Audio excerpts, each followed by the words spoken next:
Olá, pessoal. No nosso quadro Resenha Consciência, hoje nós temos a grande oportunidade de conversar com o mestrando Hugo Bayer, do Departamento de Farmacologia da Universidade Federal de Santa Catarina, que recentemente publicou um trabalho muito interessante com uma possível grande aplicação para a sociedade, com o título O Córtex Infralímbico controla a generalização das memórias de medo e a suscetibilidade à extinção durante a sua consolidação. Você e o professor Leandro Bertoglio estão de parabéns pelo excelente trabalho, parabéns e muito obrigado por estar hoje aqui no nosso quadro Resenha Consciência. Bom, muito obrigado pela apresentação, Felipe, também pelos comentários sobre o trabalho e, mais do que tudo, pela oportunidade de estar aqui, contribuindo para a divulgação da ciência brasileira, né? O meu trabalho tem o objetivo, como já diz no título, né, de investigar o papel dessa região do cérebro, que é o córtex infralímbico, durante a consolidação de memórias de medo.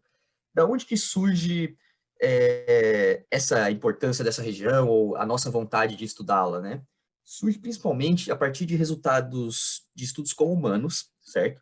Que mostram que a atividade dessa região em pacientes que têm transtorno de estresse pós-traumático, ou TEPT, eles apresentam justamente uma hipoatividade ou uma menor atividade, né, nessa região, depois de ter sofrido uma experiência traumática, né? Então, isso está correlacionado, inclusive, com a severidade dos sintomas nesses pacientes. Ou seja, pacientes que têm essa região menos ativa têm mais dificuldade para lidar com memórias traumáticas. Essa região no humano tem um outro nome, é o córtex pré-frontal ventromedial, mas o fato é que nos roedores, essa região do córtex pré-frontal se chama córtex infralímbico.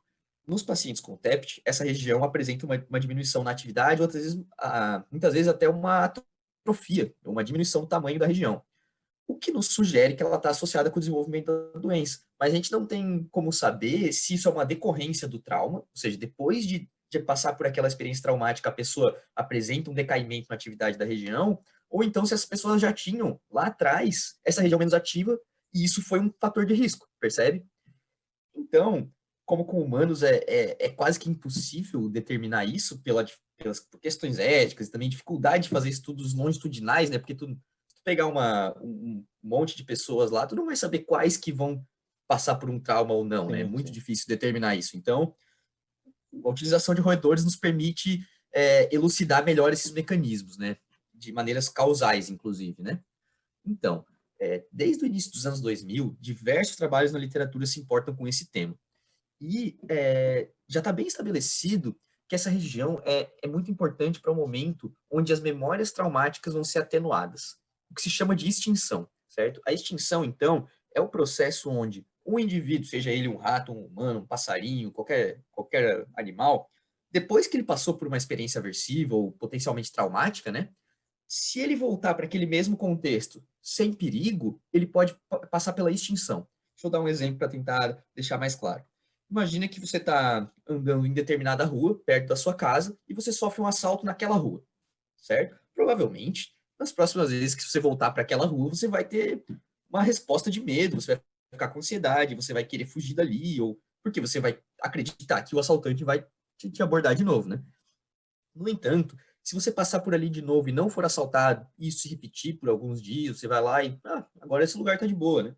Você vai formar uma nova memória que te diz que aquele contexto agora é seguro, certo? Então, isso é um Sim. aprendizado que suprime a expressão daquele aprendizado Aquele de medo problema. Uhum. original. Exatamente. Então, são duas memórias que estão competindo, e essa memória neutra, que é a memória de extinção, que é positiva, ela vai fazer com que você agora se sinta seguro lá. Perfeito. Nos pacientes com TEPT, isso não acontece. Esse é o problema, entende?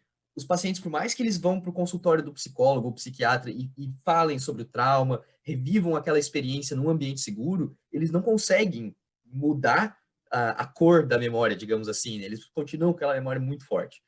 E isso pode ter a ver justamente com o córtex infralímbico, né?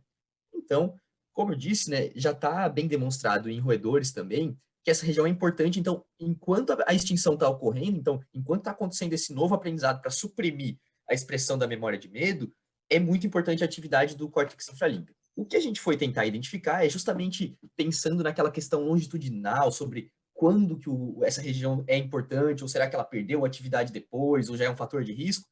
Foi pensando nisso que a gente tentou, então, entender o papel dela durante o aprendizado mesmo, durante o aprendizado aversivo, durante a sua consolidação. O nosso foi um dos primeiros trabalhos que demonstrou a atividade do córtex infralímbico durante esse período inicial, ou seja, indicando que, além depois lá na extinção, ele já é importante no começo, quando o animal está passando pela experiência traumática e pela sua consolidação, né, que é o período que sucede o aprendizado, as próximas horas ali, que também, você imagina que quando você passa por um aprendizado aversivo, por uma situação ruim, né, pegar de novo o exemplo do assalto, você vai ter uma liberação enorme de fatores como noradrenalina, corticoides e vários hormônios que vão te botar num estado interno meio ruim, né? Então, isso sucede, o aprendizado vai ficar algumas horas depois sofrendo ainda as alterações, né? Então, esse período depois do aprendizado é muito importante para determinar como é que as memórias vão se consolidar e como é que elas vão ser expressas no futuro, como é que vai ser a extinção dessa memória no futuro.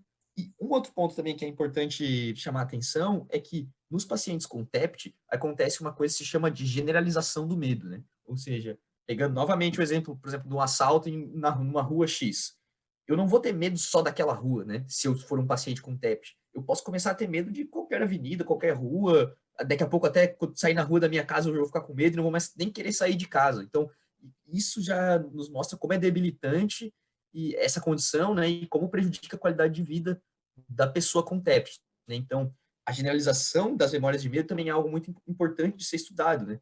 E a gente também avaliou isso no nosso trabalho. A gente viu que essa região, né, o córtex infralímbico, além de ser importante para a extinção, a sua atividade durante o aprendizado original é importante para garantir que essa memória não fique muito generalizada, né, e se torne uma memória traumática muito robusta, que é relembrada a todo momento, né? Como vocês estão fazendo uma análise do que tecnicamente talvez se chame uma neurobiologia da memória, talvez. Sim. Nesse contexto, vocês têm alguns mecanismos que vocês conseguem modular isso, né? Tanto que vocês Sim. publicaram. Quais foram os principais dados dessa intervenção psicofarmacológica que vocês fizeram? Perfeito. Muito boa pergunta, porque eu trabalho, né, como tu já mencionou, no departamento de farmacologia. Então, assim, muitas vezes, quando eu falo da minha pesquisa, as pessoas não entendem muito bem por que que isso é realizado no departamento de farmacologia. Porque, pô, isso tá estudando o cérebro e tal, não tá estudando nenhum remédio. Mas é que justamente a farmacologia, ela vai muito mais a fundo, né? Ela tenta entender a fisiologia e a patologia, né? Tipo, como é que a gente passa de um estado fisiológico para um estado patológico. Então, Sim. a importância do meu trabalho é justamente nesse sentido, né? Tentar entender a diferença entre uma memória normal e uma memória disfuncional. Porque é muito importante a gente entender também que as memórias de medo, elas são muito, muito adaptativas. Elas nos Sim. protegem perante as ameaças, né? Se a gente não tivesse memórias de medo, a gente atravessaria a rua e seria atropelado a qualquer momento, né? Porque a gente não teria medo de ser atropelado ou seria mordido por um cachorro. Então, elas são muito importantes para manter também a nossa qualidade de vida. O problema é quando elas se tornam traumáticas, e daí Até como sobrevivência. exatamente, né? É só a gente parar pra pensar um pouco do ponto de vista evolutivo que a gente já entende Sim, por sim. que que a gente tem essas memórias, né? Tipo, todos os animais, exceto os mais basais, como esponjas ou alguma coisa assim, eles usam as memórias para se proteger perante ameaças, né? Por exemplo, memória de um predador, de alguma Uhum. coisa. O problema é quando essas memórias justamente se tornam disfuncionais, né? E a respeito dos métodos farmacológicos ou psicofarmacológicos que a gente usa, né? A gente manipula a atividade da região, né, que é o córtex infralímbico, com drogas que são infundidas ou injetadas diretamente lá na região para manipular a atividade daqueles neurônios, né? Isso é realizado através de cânulos, que são pequenas agulhinhas cortadas, que daí vão ficar direcionadas exatamente naquela região de interesse, e posteriormente vai ser injetado, então, as drogas para manipular a atividade da região diretamente lá. A gente usa algumas ferramentas farmacológicas no meu estudo, que, em geral, vão inativar a região, ou reduzir a atividade dos neurônios lá do córtex. Nesse tipo de estudo, que se chama de estudo de perda de função, a gente pode comparar os animais que tiveram a região inativada com animais que têm atividade íntegra lá naquela região, então supor para que ela estava sendo importante, né? Se eu comparo um animal que tem o infralímbico normal com um animal que teve o infralímbico inativado, eu consigo, comparando esses dados, determinar qual era a importância dessa região. Os principais resultados, então, foram que o papel dessa região durante a consolidação, né? Essa região é muito importante nesse período, porque justamente nos animais onde a gente inativou ela, esses animais eles passaram a generalizar mais as memórias de medo, né? Que, como já mencionado, é um sintoma e prejudica muito, por exemplo, a qualidade de vida de pessoas. E também eles não conseguem extinguir essas memórias, meio que eles não conseguem lidar com o trauma quando passam por uma sessão de extinção. Enquanto os animais que têm essa região ativa, normalmente, eles extinguem bem, apresentam uma especificidade maior, né? Não apresentam aquela generalização excessiva. Mas pensando num futuro onde a gente possa fazer uma triagem, por exemplo, de pessoas que acabaram de passar por uma experiência traumática e submetê-las a um exame de ressonância magnética para identificar a atividade da região, a gente poderia identificar possíveis sujeitos que têm mais chance de desenvolver um trauma a partir daquela experiência. Dependendo, então, do resultado desses testes por imagem, por exemplo, um determinado paciente já seria submetido a uma determinada terapia. Um outro Exato. grupo de pacientes já poderia ser tratado de uma forma Exatamente. talvez mais branda ou talvez mais intensa. Então, a Exatamente. triagem que você está dizendo é no sentido de o que fazer com essa pessoa que passou pelo trauma, né? Então, pô, Exatamente. isso traz uma perspectiva bem significativa para a gente, né? E outro ponto que eu acho que é interessante mencionar é que existem, além desses eventos imprevisíveis, como catástrofes, atentados, existem eventos onde a gente tem a previsibilidade de que as pessoas estarão passando por situações traumáticas, como, por exemplo, as guerras, né?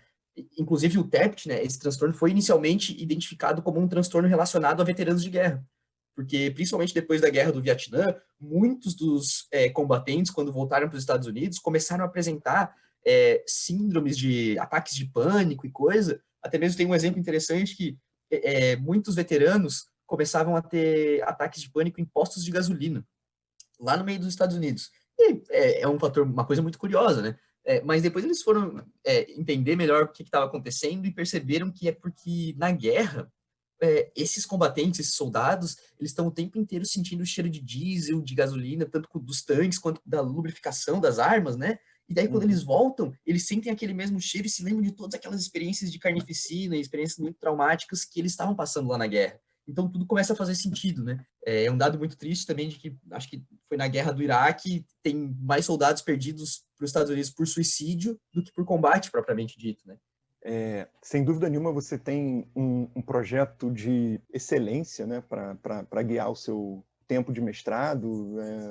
Não sei se você vai continuar para o doutorado, mas se continuar, sem dúvida nenhuma, você tem um trabalho de médio para longo prazo, né, porque são Com certeza. mecanismos muito complexos para serem esclarecidos, né, e a ciência tem um tempo que é diferente, né, do nosso mestrado, do nosso doutorado, né? A gente Sim. tem um prazo muito curto para defender uma tese, né? E a ciência, ela não trabalha nessa mesma escala de tempo, né? A gente tem prazos talvez que sejam muito longos, né? Mas, sem dúvida nenhuma, você tem aí um trabalho muito interessante, um trabalho com um potencial de retorno para a sociedade, sem dúvida nenhuma, bem significativo.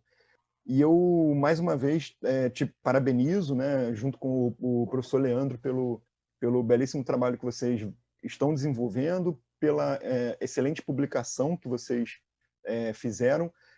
Esse trabalho publicado a gente vai disponibilizar como link aqui na sua descrição, para aqueles interessados fazerem uma leitura mais completa. Tem outros resultados ali, né, que até por uma questão de Uhum. tempo a gente não tem como debater muito aqui. Infelizmente, o nosso tempo é muito curto, mas eu gostaria que você falasse também um pouco do projeto Sporum, que é um projeto de divulgação científica, né, que você também trabalha, e se você quiser fazer a divulgação aqui desse trabalho, fique à vontade. Com certeza, Felipe. Mais uma vez, muito obrigado pelos comentários acerca da publicação, né? E sobre o fato da ciência envolver projetos que muitas vezes não têm um fim bem definido, eu com certeza quero continuar nessa área pelo meu doutorado, pós-doutorado e possivelmente quando for virar professor, enfim, né? Sobre o projeto Sporum, eu tenho também um grande orgulho de falar que eu faço parte dele desde 2015. Eu entrei na graduação em biologia no ano de 2014, né? E aí, no ano seguinte, eu entrei no projeto Sporum, que é um projeto vinculado ao PET Biologia UFSC, né? Acho que você conhece o PET, né? O programa. E nesse projeto, que é um projeto de extensão também voltado para divulgação científica, a gente busca tentar levar um pouco do que é feito na UFSC, né, principalmente no CCB da UFSC, que é o Centro de Ciências Biológicas, para a comunidade ao redor, tanto para a própria comunidade universitária, pessoas de outros cursos, né, que às vezes não têm muito interesse por ciência. A gente vai a escolas, tenta fazer todo tipo de abordagem que a gente pode para aumentar a visibilidade da produção científica, né. Nesse projeto, a gente já pôde fazer, inclusive, a publicação de um livro que se chama Sporum, Dispersando Curiosidades Científicas, do qual eu fui autor de 4 capítulos, onde a gente entrevistou os professores do CCB para eles falarem sobre algum tema das suas pesquisas ou, às vezes, um tema de interesse do professor, e tentou redigir um texto que fosse atrativo para o público em geral, pensando justamente no público de ensino médio também. A gente distribuiu esse livro por diversas escolas aqui de Florianópolis e do estado de Santa Catarina, alguns outros estados do Brasil, tem exemplares que foram até para outros países, quando tinha alguém que estava indo para lá, levou e tal. Então, a gente tem muito orgulho de ter a publicação desse livro e, se possível, depois eu vou te passar o link para tu botar aqui embaixo também para o pessoal dar uma olhada, tem download Com gratuito, certeza. podem, por favor, expor o lá, disseminar mais ainda esse conhecimento biológico. E, bom, a gente também tem vários outros projetos, a gente tem um blog que publica textos semanal ou quinzenalmente, também com essa pegada de divulgação científica, tem página no Instagram, Facebook, Twitter, canal no YouTube. E outro dos produtos que o Sporum tem também, começou recentemente, é um podcast que se chama Rinite Cósmica, certo? Então, ele está disponível no Spotify e nele tem os membros do Sporum falando sobre vários temas, principalmente de biologia e também de outras áreas da ciência, sempre, muitas vezes, com algum especialista, certo? E então também ficam convidados a dar uma olhada lá no Rinite Cósmica, no Spotify. Hugo, parabéns 2 vezes, então, pelo seu trabalho de bancada e pelo seu trabalho de divulgação científica. São 2 ramos da ciência que exigem muita dedicação, muita vontade de cumprir com uma das metas da ciência, que é trazer algum benefício para a sociedade, né? Não Uhum, só no tratamento de uma determinada patologia, mas também na divulgação de conhecimento, né? Isso é muito importante. exatamente. As pessoas se conhecendo, elas ganham muito em qualidade de vida, sem dúvida, né? Mais uma vez, muito obrigado pela sua contribuição no nosso quadro Resenha Consciência, pela sua dupla contribuição, né? Porque não é só o seu trabalho de bancada e também o seu trabalho de divulgação científica. Espero encontrar contigo aqui outras vezes, talvez no futuro próximo, para falar de mais um trabalho publicado, de mais um ganho de conhecimento que você e o seu grupo possa trazer para a gente como sociedade. Tá? Muito obrigado pela sua contribuição e fico até breve aqui, um pouco distante, né? Eu no Rio de Janeiro e você em Florianópolis. Show de bola. Muito obrigado, Felipe. Até breve, tchau.